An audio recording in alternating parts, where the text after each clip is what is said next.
এখন আমরা শিখবো what is scrutiny assessment. Scrutiny মানে কি?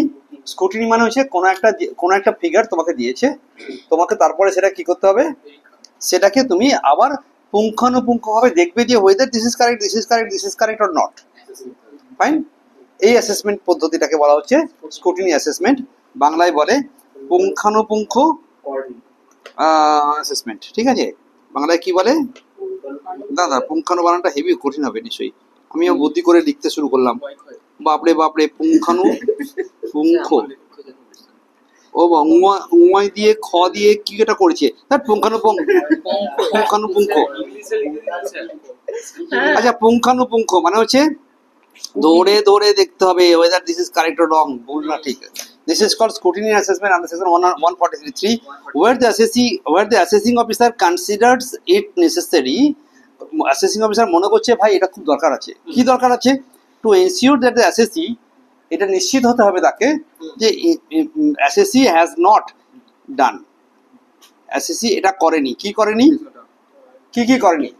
না, assessee চুরি করেনি, তাহলে প্রমাণ হয়ে গেল যে সে সব। assessee কম ইনকাম দেখায়নি, রাইট? এসএসসি মারধর করেনি, তার মানে এসএসসি কি করেনি সেটা যাচাই করার জন্য তোমাকে তিনটে সন্দেহ করে ফেললো। কি করলো? তিনটে সন্দেহ করে ফেললো। তাহলে the SSC has not understated his income. সন্দেহ করলো এসএসসি কোনো ইনকাম আন্ডারস্টেট করেনি, মানে কম করে দেখায়নি। তাকে এবার সেটা স্ক্রুটিনি করে দেখতে হবে যে হ্যাঁ করেনি। পাক্কা? বলছে না যে এসএসসি ইনকাম ঠিক দেখিয়েছে, বলছে হ্যাজ নট, ল্যাঙ্গুয়েজ করার সময় যখন থিওরি লিখবে এখন লিখবে has not understated his income, সে আয় কম করে দেখায়নি। 2, ডিক্লেয়ার্ড এক্সেসিভ লস, সে অতিরিক্ত ক্ষতি দেখায়নি। আনপেইড আন্ডারপেইড ট্যাক্স, যা ট্যাক্স পেয়েবল হয় তার চেয়ে কম ট্যাক্স সে দেয়নি। এই ব্যাপারে তাকে নিশ্চিত হওয়ার জন্য তাকে কিছু ব্যবস্থা করতে হবে, দেখতে হবে।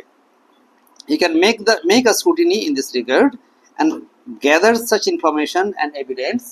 সে কি করতে চাইছে?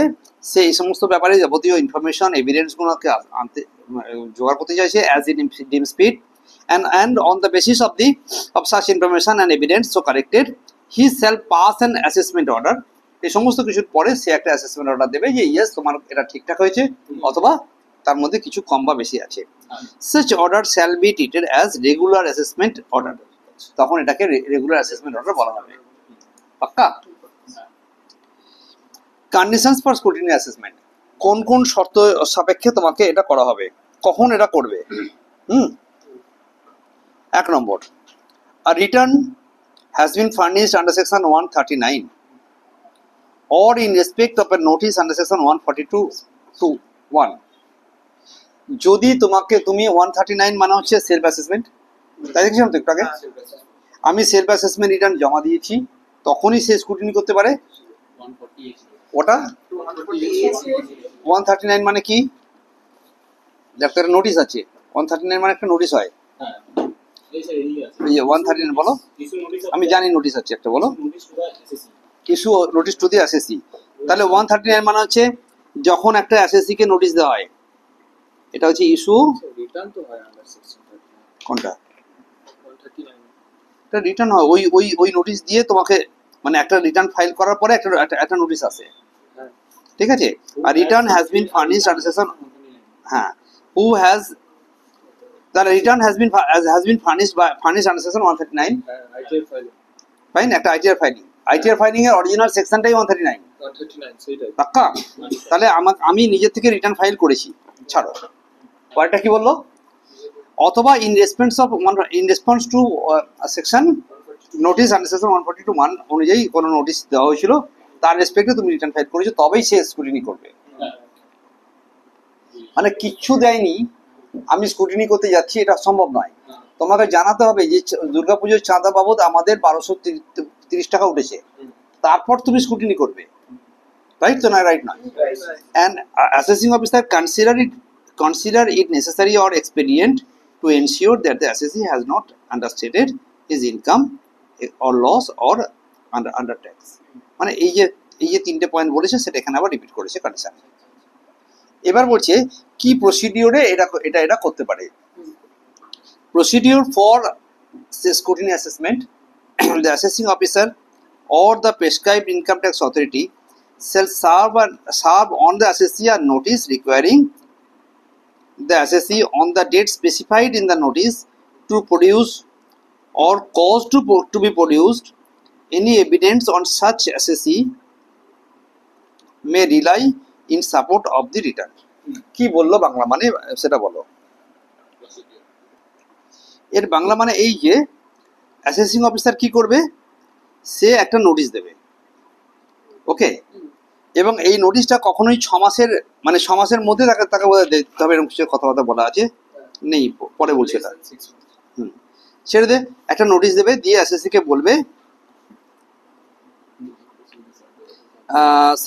সার্ভ অন দ্য অ্যাসেসি আর নোটিস, মানে অ্যাসেসির উপরে তিনি একটি নোটিশ দেবেন, requiring the assessee on the date specified in the notice, নোটিসের মধ্যে একটা ডেট বলা থাকবে, অমুক তারিখের মধ্যে, এই তারিখের মধ্যে তুমি কি করবে, তুমি প্রডিউস করো, or cause to be produced, কি কি কারণে তুমি কি মানে কি কি হয়েছে না হয়েছে যাবতীয় এভিডেন্স নিয়ে তুমি হাজির হও, okay, on which assessee may rely, যে যে বিষয়গুলো উপরে অ্যাসেসি চিন্তা করছে যে আমার এই কাগজগুলো আছে, এই ডকুমেন্টসগুলো আছে, সেসব নিয়ে say in support of his রিটার্নের জন্য সে ওটাকে ওই একটা নোটিশ দিয়ে তাকে বলা হবে তুমি তোমার যাবতীয় কাগজপত্র যা যা আছে তা নিয়ে এসে আমাকে দেখাও এবং আমি সেই ব্যাপারে পুঙ্খানুপুঙ্খভাবে মিলিয়ে দেখবো, রাইট।